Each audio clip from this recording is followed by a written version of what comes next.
الحمد لله نحمده ونستعينه ونستغفره ونؤمن به ونتوكل عليه ونعوذ بالله من شرور أنفسنا ومن سيئات أعمالنا من يهده الله فلا مضل له ومن يضلله فلا هادي له ونشهد أن لا إله إلا الله وحده لا شريك له ونشهد أن سيدنا ومولانا محمدا عبده ورسوله أما بعد فأعوذ بالله من الشيطان الرجيم بسم الله الرحمن الرحيم يا أيها الذين آمنوا اذكروا الله ذكرا كثيرا وسبحوه بكرة وأصيلا قال النبي صلى الله عليه وسلم مثل الذي يذكر ربه والذي لا يذكر مثل الحي والميت أو كما قال عليه الصلاة والسلام.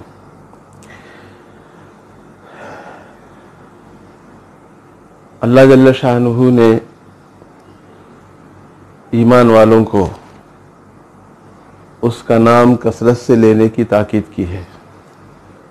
اللہ فرماتے ہیں کہ ایمان والو اللہ کا ذکر کرو کثرت سے، بہت زیادہ، صبح شام اس کی پاکی بیان کرو. اور پورا کتاب، اللہ کی پوری کتاب میں بار بار یہ مضمون آیا ہے، وَالذَّاكِرِينَ اللَّهَ كَثِيرًا وَالذَّاكِرَاتِ. ذکر کثرت سے کرو، کثرت سے ذکر کرنے والے مومن مرد، کثرت سے ذکر کرنے والی مومن عورتیں. تو ذکر الہی، اللہ کا نام لینا، جیسے مختلف وظائف، تسبیحات احادیث میں وارد ہوئی ہیں، ان کا صبح شام ورد کرنا. جیسے ہے میرے آقا فرماتے ہیں کلمتان خفیفتان علی اللسان ثقیلتان فی المیزان حبیبتان الی الرحمن سبحان اللہ وبحمدہ سبحان اللہ العظیم، کہ دو کلمے ہیں جو زبان پر بہت ہلکے ہیں مگر میزان میں بہت وزنی ہیں اور اللہ جل شانہ کو بہت پسند ہے. وہ دو کلمے ہیں سبحان اللہ وبحمدہ سبحان اللہ العظیم. تو اس طرح بے شمار روایتوں میں مختلف کلمات کے ساتھ تسبیحات اور کلمہ طیبہ اور درود شریف اور استغفار، ان سب کی فضیلتیں وارد ہوئی ہیں. ہم خدام کو جنہوں نے اللہ نے سعادت دی ہے کسی اللہ والے سے، کسی اللہ کے محبوب بندے سے جڑنے کی، ہمیں اس کی بہت زیادہ فکر کرنی چاہیے. یہ ہم پر اللہ کا بہت بڑا احسان ہے کہ اس نے ہمیں نیکوں کے ساتھ جوڑ رکھا ہے. بہت بڑی سعادت ہے ہماری کہ ہم بڑوں کے ساتھ جڑے ہوئے ہیں، اصحاب ذکر کے ساتھ ہم جڑے ہوئے ہیں. ہمارے سارے مشائخ اصحاب ذکر ہیں. ذکر ان کی خاص کیا کہتے ہیں خصوصیت ہے. سارے اکابر کی، ہمارے ہر مشائخ میں سے ہر بڑے شیخ کا جب بھی ہم ذکر کرتے ہیں تو ان کی جو سب سے بڑی خصوصیت ہے کہ وہ کثرت سے ذکر کرتے ہیں. ان کی زبان پہ ہمیشہ کوئی نہ کوئی وظیفہ جاری رہتا ہے. خود ہمارے آقا کے بارے میں حدیث میں ہے کہ کان رسول اللہ صلی اللہ علیہ وسلم یذکر اللہ فی کل احیانہ، اللہ کے رسول ہر حال میں اللہ کا ذکر کرتے رہتے تھے. اٹھتے بیٹھتے لیٹتے چلتے پھرتے، صبح میں شام میں، گھر میں داخل ہوتے ہوئے گھر سے باہر نکلتے ہوئے، ہر وقت اللہ کو یاد کرنا. یہ مومن کا خاص وصف ہے، اور جتنا اس میں مومن پختہ اور راسخ ہوگا اتنا ہی اللہ کا محبوب ہو جائے گا. اس وقت ہماری اور آپ کی سب سے بڑی ضرورت یہی ہے کہ ہم اپنے آپ کو ذاکر بنائیں، ہمیں ذکر کی عادت ڈالیں اپنے آپ کو. ہم غفلت میں پڑے ہوئے ہیں، 24 گھنٹے ہمارے ساتھ کوئی نہ کوئی جھمیلا لگا رہتا ہے. دنیا اور دنیا کے جھمیلے، ان سے کبھی چھٹکارا ہی نہیں ہے. صبح سے شام تک، شام سے صبح تک کوئی نہ کوئی مسئلہ لگا ہی رہتا ہے. مگر کمال تو یہی ہے کہ ان مشاغل میں رہ کر آدمی اپنا وقت خالی کرے، فرض نمازوں کے لیے وقت خالی کرے، نفل عبادتوں کے لیے وقت خالی کرے، اور خاص کر ذکر الہی کے لیے تو کسی وقت کے خالی کرنے کی ضرورت ہے ہی نہیں. وہ تو چلتے پھرتے اٹھتے بیٹھتے ہر وقت ہو سکتا ہے. تو خصوصاً رمضان کی ان مبارک گھڑیوں میں ہم سب کے لیے بہت زیادہ اہتمام کرنا چاہیے، ذکر کا بھی بہت زیادہ اہتمام کرنا چاہیے، دعاؤں کا بھی. اور بہت زیادہ اہتمام کرنا چاہیے کلام پاک کی تلاوت کا بھی۔ اس وقت کلام اللہ کی تلاوت رمضان کا خصوصی مشغلہ ہے اور جو خاص رمضان کی نعمت ہے۔ قرآن مجید ذکر کا سب سے اہم شعبہ ہے۔ قرآن مجید کا جتنا کثرت سے قرآن مجید کی تلاوت کی جائے گی اتنا ہی ذاکر آدمی شمار ہوگا۔ ذکر کا سب سے بہترین اور افضل طریقہ کلام اللہ ہی ہے۔ حدیث پاک میں ہے کہ اللہ کا قرب حاصل کرنے کے لیے اس سے بڑی کوئی چیز نہیں جو خود اس کی ذات پاک سے نکلی ہے، یعنی قرآن مجید۔ تو جو جتنا قرآن مجید کثرت سے پڑھنے کا معمول بنا لے گا اتنا ہی انشاءاللہ وہ اللہ کے قریب ہو جائے گا۔ اس وقت دو چار باتیں اور عرض کرنے کی اجازت دیں۔ ہم جس قسم کے مشکل حالات سے آج کل گزر رہے ہیں اس میں ایک تو ہمیں اپنے مشائخ کے بتائے ہوئے معمولات کی پابندی تو بغیر کسی کمی کے کرنی چاہیے۔ معمولات جو بھی ہمارے مشائخ کے دیے ہوئے ہیں، چاہے وہ ذکر جہری ہو، چاہے وہ ذکر سری ہو، ذکر قلبی ہو، پاس انفاس ہو، مشائخ نے جو بھی دیا ہے اس کو قدرت کا عطیہ سمجھ کر اس کی پابندی کرنی چاہیے۔ ایسا بہت دیکھا جاتا ہے کہ لوگ مشاغل میں مشغول ہو کر اس نعمت سے دور ہو جاتے ہیں۔ ذکر شروع کر کے چھوڑنا یہ بہت بڑی غفلت ہے، اس سے بہت نقصان ہوتا ہے۔ اس لیے بغیر کسی کوتاہی کے ہمارا معمول تو پورا ہونا ہی چاہیے۔ اس کے ساتھ ساتھ ہم آج کل جن احوال سے گزر رہے ہیں، مشکل احوال سے، پوری دنیا جس طرح پریشان ہو رہی ہے، پریشانی سے گزر رہی ہے، خصوصاً اس وقت ہندوستان میں جیسے مشکل حالات ہیں، ہمیں کچھ اضافی کام بھی کرنا پڑے گا۔ میرے دل میں ایک بات آتی ہے، خاص کر میں عرض کرنا چاہتا ہوں کہ کلام پاک میں حضرت یونس علیہ السلام کا قصہ تفصیلی بیان ہوا، کئی جگہ بیان ہوا، اور انہوں نے جو خاص ذکر کیا اس کو اللہ نے اپنی کتاب میں باقاعدہ انہی کی کلمات میں نقل کیا کہ جب مچھلی کے پیٹ میں وہ رہے تھے اور انہیں تنبہ ہوا تھا کہ مجھ سے خطا ہو گئی ہے، تو انہوں نے اللہ کو مخصوص کلمات سے یاد کیا۔ فنادیٰ فی الظلمات اللہ الہ الا انت سبحانک انی کنت من الظالمین۔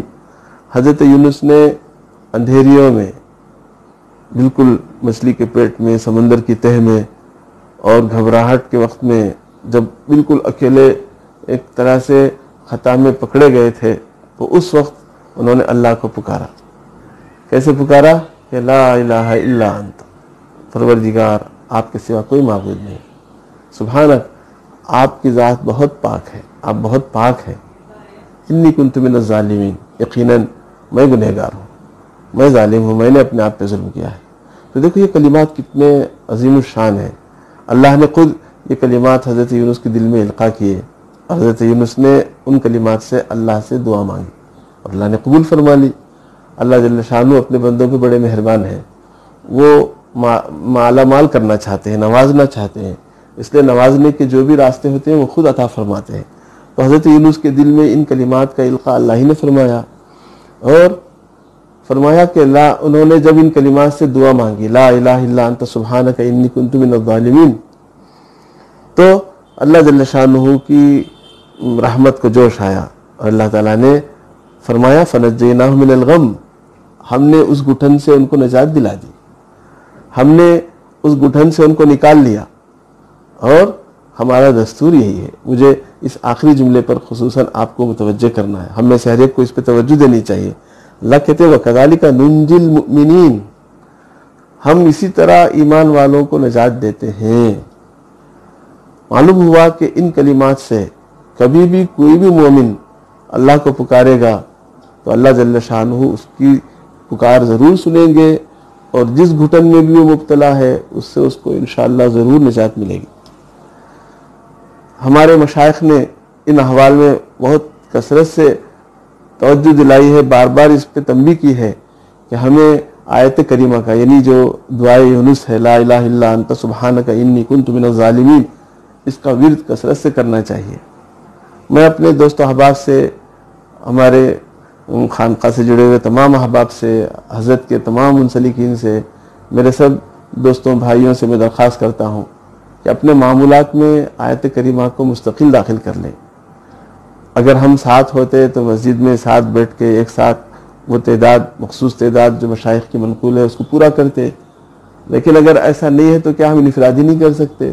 متفرق دنوں میں نہیں کر سکتے؟ ہم ضرور کر سکتے ہیں۔ میری خواہش ہے، میری تمنا ہے، میں نے حضرت سے اس بارے میں کوئی بات چیت نہیں کی، میں گستاخی کی معافی چاہتا ہوں، اگر حضرت اجازت دیں تب میری خواہش ہے کہ ہمارا ہر ساتھی یومیہ 500 مرتبہ آیت کریمہ کی ورد کی عادت ڈالے، اور اس کا نسخہ بہت آسان ہے۔ وہ اس طرح کہ ہم فجر کی نماز، پانچوں وقت کی نماز ہم جیسے پڑھتے ہیں، نماز کے بعد ہم 100 مرتبہ پڑھ لیں گے، مشکل سے 5-7 منٹ لگیں گے، تو دن بھر میں 500 مرتبہ پڑھنا کچھ بھی نہیں، مشکل نہیں معلوم ہوگا، اور 500 مرتبہ ایک مناسب تعداد ہے۔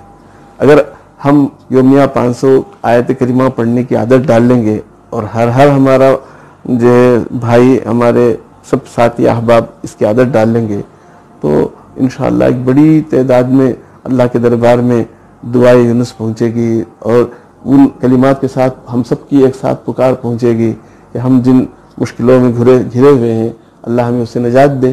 تو یقیناً اللہ کی ذات سے امید ہے کہ اللہ اپنی قدرت سے ہم سب کو نجات دیں گے۔ ہم لوگ بعض مرتبہ اصول کے ایسے عادی ہو جاتے ہیں کہ ہم انفرادی طور پہ کچھ کرنا جانتے ہی نہیں۔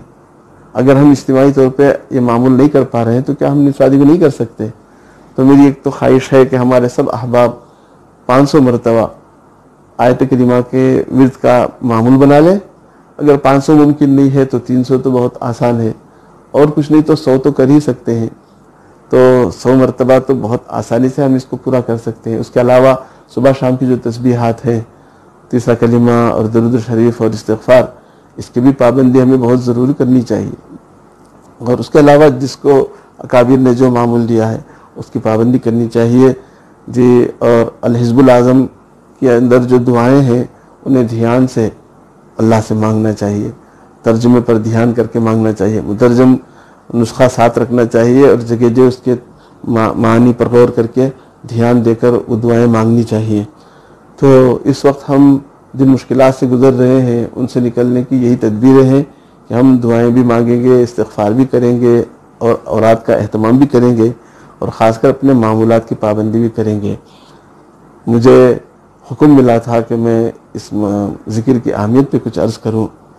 میں نے جتنی باتیں اب تک کہی ہیں ان کا خلاصہ یہ ہے کہ ذکر جہری جن کو اکابر نے دے رکھی ہے، حضرت نے دے رکھی ہے، مشائخ نے دے رکھی ہے، انہیں ہرگز اس میں غفلت نہیں کرنی چاہیے۔ رمضان میں ہم ظہر کے بعد عام طور پہ معمول پورا کرتے تھے، تو اپنے ہاں بھی ظہر کے بعد یہ معمول پورا ہو سکتا ہے، یا کسی بھی وقت ہو سکتا ہے، لیکن ہونا چاہیے، اس کا وقت مقرر ہونا چاہیے، اور اگر 2-4 ساتھی مل کے کہیں کر سکتے ہوں تو زیادہ اچھا ہے۔ اور اس کے علاوہ صبح شام کی جو تسبیحات ہیں ان کی پابندی ہونی چاہیے، اور درود شریف جتنا ہو سکے رمضان میں اس کا اہتمام ہونا چاہیے۔ رمضان میں جو خاص دعا ہے وہ استغفار ہے، استغفار رمضان کی خصوصی دعا ہے، اور لا الہ الا اللہ کلمہ طیبہ کا ورد، یہ خصوصی دعائیں ہیں رمضان کی، ان کی پابندی بھی ہوتی رہنی چاہیے، اور خاص کر ان مشکل حالات کے لیے ہمیں آیت کریمہ کا اہتمام بہت کثرت سے کرنا چاہیے۔ اور ان سب کے علاوہ روزانہ تلاوت کا جو معمول ہے، سننے کا اور سنانے کا اور اب خود پڑھنے کا، یہ سب جو ہے کثرت سے ہم اس کی پوری طرح سے اس کی پابندی کریں گے تو انشاءاللہ رمضان کی برکتیں ہم سب کو نصیب ہوں گی۔ اللہ تعالی ہم سب کو اپنے اکابر سے مضبوطی کے ساتھ جڑے رہنے کی، ان کے ہدایات پر مضبوطی سے عمل کرنے کی، اور اپنے اوقات کو ضائع کیے بغیر ایک ایک منٹ کو وصول کرنے کی ہم سب کو اللہ توفیق عطا فرمائے۔ ہمارے دنوں کو بھی بابرکت بنائے، ہماری راتوں کو بھی بابرکت بنائے، اور ہم سب کا شمار ان خوش نصیبوں میں فرمائے جن کو اللہ تعالیٰ جہنم سے آزادی کا پروانہ عطا فرماتے ہیں، اور جن کو اللہ تعالیٰ مغفرت اور رحمت کے نعمتوں سے مالا مال فرماتے ہیں۔ اللہ ہم سب کا شمار ان خوش نصیبوں میں فرمائے۔ وآخر دعوانا الحمدللہ رب العالمین۔